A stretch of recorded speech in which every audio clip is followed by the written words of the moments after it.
everyone, welcome back to another video here of our weekly garden tour. If you haven't checked out our channel yet, make sure you go back and check out our channel and check out our first couple videos so that you can see the progress of our garden here. We do have a few changes in our garden this week, especially as our season is slowly starting to wrap up here in Alberta. We could get frost as early as September, like mid-September, so we need to be prepared for that, and a lot of our plants are slowly starting to come out of the ground and into our storage. So let's get started with our tour. We're gonna start with our hot peppers here. As you can see, we've got quite a few that are turning color, which is really exciting. And some that are really nice bright colors. There's a little red guy in here, so we're actually gonna pull him. He's so little, but he's so bright colored. Look at the color of him, like a cherry red. So that's always fun. This guy's been producing a lot of poblano peppers. So that's a larger green pepper and it's a mild taste. So we've been getting lots off him. Right now I am actually putting a lot of my peppers in the freezer. And I'm doing that because I'm saving them for salsa, and my tomatoes are a little bit slower than my peppers. So I have to kind of hold on to those and save them till my tomatoes catch up. Talking about tomatoes though, let's check out our row of tomatoes here. So our rogue cherry tomato plant in here has been producing quite a few cherry tomatoes, and it has been changing colors. We've been getting the tiniest, cutest little tiny cherry tomatoes off here. Like, oh, this guy here that I just accidentally knocked off. We have found some that are red, that color. So that's really cute and tiny, as you can see. But as you can see, it's just absolutely full there. We've got this nice big guy starting to turn color. And if you peek in there, can you see that in there? I think that's a big guy who has turned color in there. So I'm gonna try and get myself in there to get that. Just don't wanna, oh, he definitely fell. So I'm gonna have to get him from the other side.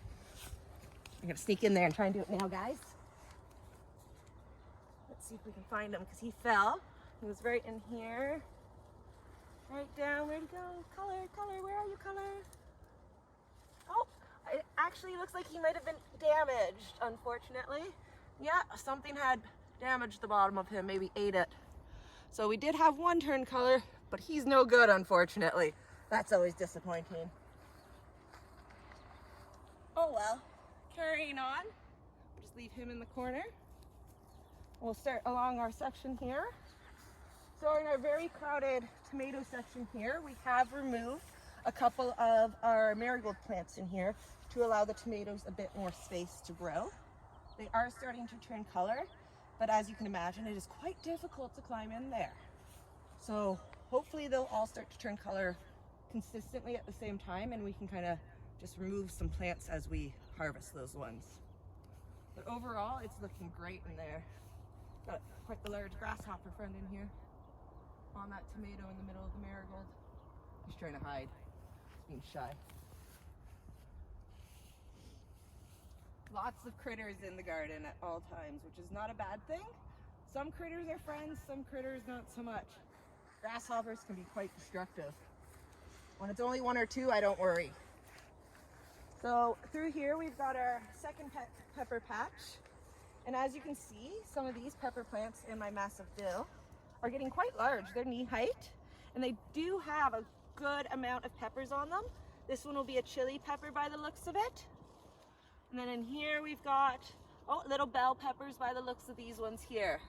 So that's really exciting to see some growth in here. And that actually looks like a large bell pepper in here, which we weren't supposed to have over here. So that's really exciting.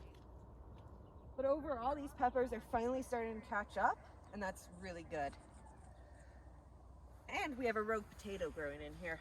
Last year we had our potatoes on this far side, and we believe that the people who had owned this property before us had potatoes here the year before, and we still see the odd rogue potato coming up in here. Moving on to our onion patch. We're going to skip our lettuce because it's just all going to seed and is going crazy. Moving on to the onion patch. So now you can see a lot of the onion tops are starting to lay over, and that is a really good sign that these onions are almost ready for harvest. So these onion tops can be laying over for about 2 to 3 weeks till you start to harvest them, but I will be starting to harvest some of these over the next little bit. starting with probably a red onion today because I want that for a salad later on today. So I'll be taking one of those out, but overall they look so good and we're really pleased with those. Those are like the star of my garden. So as you can see, looking deeper into the garden, our potato patch is looking very bare. We have a few at some of the ends of the rows, and our far row of purple potatoes is still in place. They have just died off over the last couple days, and over this week, this section will be fully emptied out. We plan on taking some of our compost from last year and putting it in this garden, and we will till that into the soil as we start to have more empty patches. We're gonna take a quick peek at our leeks here. They're looking really well, nice and thick here at the base. A leek will get to be about 1 inch round, so pretty happy with the growth on those so far. I have been having a little bit of problems with the little black beetles here. You can see them here actually on the leek. So they're in here, they're like a flea beetle or something like that. I forget what they are. I do talk about it in one of my first videos because they were eating my radishes. So they are in this patch causing some issues. Unfortunately, it's one of those things that unless you spray or remove a large portion of your soil, they are very hard to get rid of because they lay their eggs in the soil and they become dormant and then will come back every so often as they like, basically, as their cycle is. So we got some really nice flowers here on our carrots, and these will develop into seeds. As you can imagine, each one of these little flower petals will turn into a seed. So this will be about 1,000 seeds per each flower head, minimum type thing, because there's just so many little flowers here. And these seeds will be basically microscopic little seeds like carrot seeds are. So it's really exciting to see these flowering so well. For those of us who have been gardeners for a while, this looks a lot like Queen Anne's lace, which is a wild turnip basically. And a lot of people have mistaken it as a weed and don't like it and will remove it from their gardens quite regularly. But it can be quite pretty, and it would look nice in dried arrangements and arranged flowers as well. Our eggplant has doubled, tripled in size, but I don't think we will be lucky enough to get an eggplant this year, unfortunately. Not sure if we will try that again. It was a great deal, this little seed pack that we got, so we did try it, but I'm not sure we will do it again just because it's been such a slow grower for us and we have such a short season here in Alberta that don't want to use garden space for something like that. Our strawberry patch is looking awesome. Those strawberries are so good. I wish you guys could smell them and taste them yourselves. We've been letting a lot of them go basically bad in the garden on their own, and the reason for that is they are all covered in seeds. So the goal is to allow them to go bad in the garden and then turn into seeds, hopefully germinate and create more plants to fill in our patch and then create it down to the end of the garden in time. Our green bean here is starting to die off a bit. I have been harvesting beans off it. Can't really tell, it's given us so many. So it's doing quite well, but it is starting to die off because we are coming to the end of our season here. Like I said, we could have anywhere from 2 weeks to a month left. So we're coming up to our zucchinis. The zucchinis have been really good. Lots of zucchinis in there. I'm not sure if I have any to pick yet today. One, they're going bad, so I will remove that so that it won't damage my plant. But it doesn't look like I really have any very large ones today to pick. I'll have to get in there closer later and take a better look though. And then moving along to our raised planters here, you'll see some big changes here. Majority of our brassicas have been removed because that little black beetle I was talking about is also in this section of the garden. So that's a bit of a pain because this was all new soil this year. So that means it's into this soil already. So that sucks, but it's part of gardening. I did pull one of these onions this morning by accident as I was removing those remaining brassicas. So that's about the size, average size of these little guys. The smallest ones are really yummy, just roasted in a pack of potatoes or something on the barbecue. So good, don't even cut them, just cut the ends off. Our cherry tomatoes along the side here have been doing really, really well. We've been getting the most little tomatoes off of these guys here. They, I believe, really like having the aluminum behind them or the steel behind them, and that helps keep them warm into the evenings a bit longer than I believe the rest of the garden. And that would be why they are doing so much better. The only brassicas I've left is one red cabbage down there and then our Brussels sprout here, as I'm just trying to see if it will actually do anything. There are some Brussels there, but maybe get it, but I'm not too confident, unfortunately. We will try them again next year, and we will definitely be covering them.